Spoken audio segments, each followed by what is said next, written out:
Kau udah bayar pajak belum? Kau udah bayar royalti belum? Gitu. Tadi yang dibilangkan oleh Seto tadi. Itu dengan sistem. Rakyat diwajibkan bayar pajak, ya Pak Luhut ya. Makanya saya bilang ketentuan orang jadi presiden ini ada di tangan Bapak kan. Karena peranan Bapak itu peranan utama di negara ini kan. Sementara rakyat ya untuk membiayai para pejabat seperti Bapak, seperti yang lainnya, menteri-menteri itu rakyat dipaksa untuk bayar pajak atau diwajibkan besar kecil orang ini ya bayar pajak untuk biayai pejabat kan, rakyat kecil, sementara pejabat nggak pernah membiayai rakyat kecil kan, begitu kan Pak? Ada pula statementnya dulu, kalau komentar kritik itu yang membangun, saya bangunkan rakyat agar melek. Rakyat ini diwajibkan membayar pajak untuk membiayai para pejabat, para menteri, toh tidak pernah berpihak kepada rakyat. Sementara rakyat itu diwajibkan untuk membayar itu semua, Pak. Rakyat diwajibkan membayar itu semua. Pejabat pernah enggak memperhatikan keadaan rakyat? Enggak pernah. Ya toh. Jadi kami di sini ya harus ya kritik membangun itu membangunkan rakyatnya agar melek. Siapa sih pejabat-pejabat itu? Pejabat itu dibayar sama rakyat. Rakyat diwajibkan membayar pajak. Betul benar. Nah, begitu kan? Kemudian dulu pernah berkata, kalau nggak mau bayar pajak, pindah aja ke negara lain. Nyadah, mau berangkat ke luar negeri, paspor mereka pernah bayar pajak atau tidak? Aduh, kayaknya negara diatur banget sama yang namanya Binsar Panjaitan ini. Aduh Pak, tambah sengsara rakyat itu untuk membiayai kalian itu. Gue itu suka heran sama pemerintah ini. Apa-apa nyalahin rakyat, mangap dikit nyalahin rakyat. Nggak tahan pajak kayak sekarang juga nyalahin rakyat. Sesekali pemerintah turun ke lapangan survei, apa penyebabnya masyarakat nggak bayar pajak? Mereka nggak ada uang kah? Atau karena dipersulit, ribet pengurusannya? Jadi jangan semuanya nyalahin rakyat. Kalau masalah bayar pajak, jangankan masyarakat. Itu pemerintah juga banyak banget yang nggak bayar pajak, yang nunggak. Banyak banget masih mobil-mobil dinas itu yang nggak bayar pajak, berbagai kota, berbagai kabupaten, berbagai provinsi. Masih banyak banget. Belum lagi kemarin KPK ngomong apa? Pemicunya uang pajak dikorupsi gara-gara masyarakat nggak tahan pajak. Apa coba? Orang lain yang korupsi malah masyarakat yang disalahi. Aneh emang.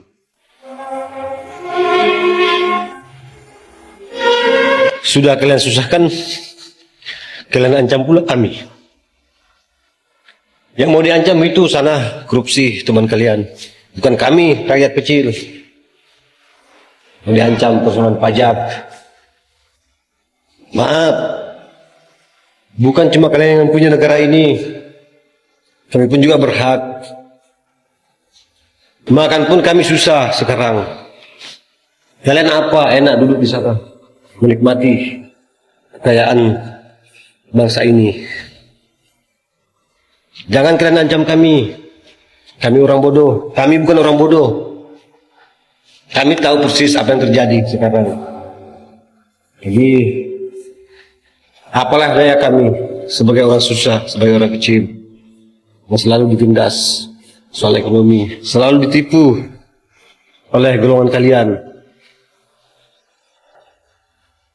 Sudah susah, kalian ancam pula kami.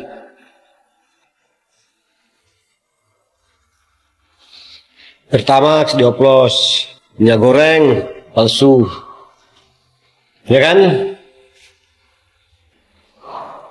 Semua dilakukan oleh kroni-kroni kalian. Pasti kalian tahu, tidak mungkin tidak, ya kan?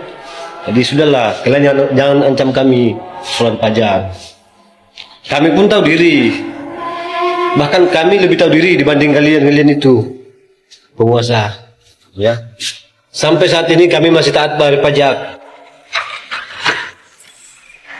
Oke lah kalian mungkin taat bayar pajak, tapi sudah berapa banyak uang negara yang kalian habiskan. Itu yang perlu kalian tahu, ya. Jangan kami yang diancam-ancam, orang susah ini. Karena makan pun kami susah, ya. Untuk menyalahkan anak kami juga susah.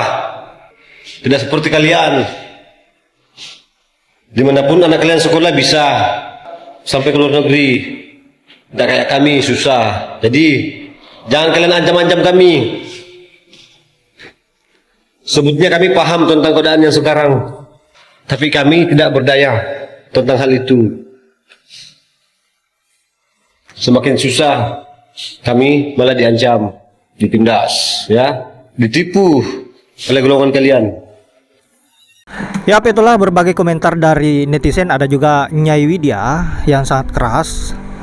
Apa yang menjadi komentar-komentarnya ini sangat luar biasa. Bukan hanya membuat kita cerdas, tapi membuat kita peka terhadap situasi yang ada di negeri ini. Apa yang terjadi pada pejabat-pejabat kita betul-betul sangat memprihatinkan.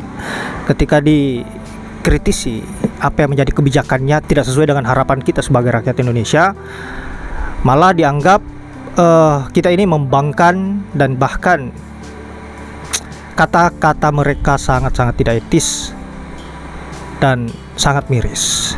Jadi wajar jika rakyat juga terlihat tidak beretika terhadap pemimpin atau para pejabat-pejabat ini, karena contoh-contoh yang sangat buruk dan konyol itu dikeluarkan oleh mereka, dan rakyatnya tentu harus mengikuti, karena apa yang menjadi kebiasaan pemimpin pasti akan diikuti oleh rakyatnya juga. Nah, makanya setiap netizen atau sebagian rakyat Indonesia terlihat tidak beretika terhadap pemimpinnya, ya karena itu adalah gambaran dari pemimpinnya sendiri. Nah, untuk itu kita lanjut dulu.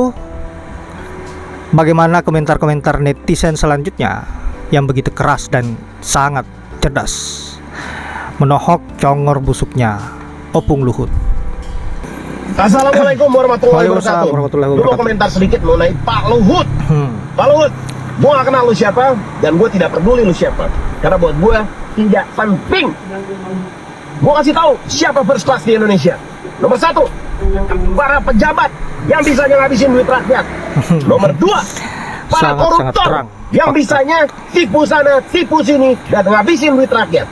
Nomor 3, para menteri yang bisanya ngabisin duit rakyat. Itu first class yang ada di Indonesia, Pak. Pak, kalau Bapak bilang orang-orang yang tinggal di luar negeri hanya jadi second class dan jadi peturuh para kapitalis, lo salah, Cong. Gue tinggal di luar negeri, gue menikmati apa yang ada di sini dengan hasil kerja keras. Luhut nggak paham esensi dari kritik. Dia ngomong begini, tapi dia sendiri, kau yang gelap, surga aja kau, pergi aja kau dari Indonesia. Sopan kah begitu? Kritik bukan soal santun atau tidak santun. Kritik sendiri merupakan respon terhadap kebijakan yang dirasa tidak santun. Jika kebijakan yang dibuat ugal-ugalan, masa rakyat harus menyampaikan dengan kata yang santun, kata yang manis. Luhut ingin kritik disampaikan dengan cara yang nyaman bagi pemerintah. Padahal esensi kritik justru untuk membuat pemerintah merasa tidak nyaman agar mau berubah. Kalau maunya nyaman, ya minta dipuji, jangan dikritik. Kalau ada yang bilang itu Indonesia gelap, yang gelap kau bukan Indonesia. Yang gelap kau. Setuju, Pak. Kami aja yang gelap. Kan cuma Bapak dan kelompok Bapak aja yang terang benderang. Kami gelap, Pak. Masyarakat susah cari kerja. Senjangan ekonomi makin melebar. Rupiah melemah. Korupsi di mana-mana. Sektor pendidikan diefisiensi habis-habisan. Kurang gelap gimana coba, Pak? Gimana? Karena setiap suara dari masyarakat itu dianggap penolakan, dianggap kritik, dianggap anti. Iya. Justru saya menyuarakan hal seperti ini dengan semua resiko yang nantinya muncul. Adalah bentuk saya betapa saya sangat-sangat mendukung Indonesia ini menjadi negara yang baik. Siap Pak Menteri. Luhut tanggapi kritik dan antara jika mau sempurna ke surga saja. Gini nih, sistem pemerintahan itu kalau ada hal-hal yang tidak sesuai dengan keinginan rakyat itu harusnya pemerintah itu mampu menyikapinya dengan baik, bukan malah berkata seenaknya saja.